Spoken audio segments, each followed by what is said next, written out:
Цифрлық трансформация.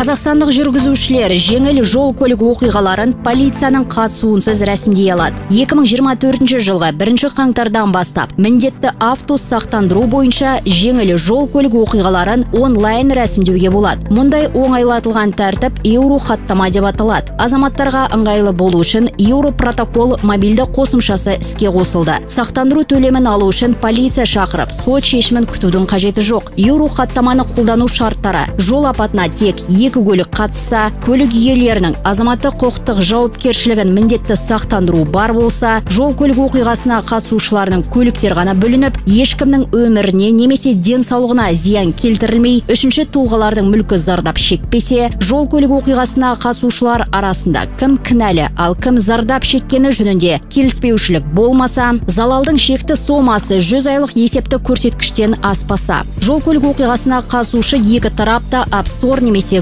Google Play дүкендерінен еуро протокол мобильді қосымшасын жүктеп, мәліметтерді толтыруы қажет. Еуро хаттаманы енгізу жеңіл жол көлік оқиғаларын полицияның қатысуынсыз жылдам рәсімдеуге мүмкіндік беріп, сақтандыру төлемін алу мерзімін 40 күннен 5 күнге дейін қысқартты.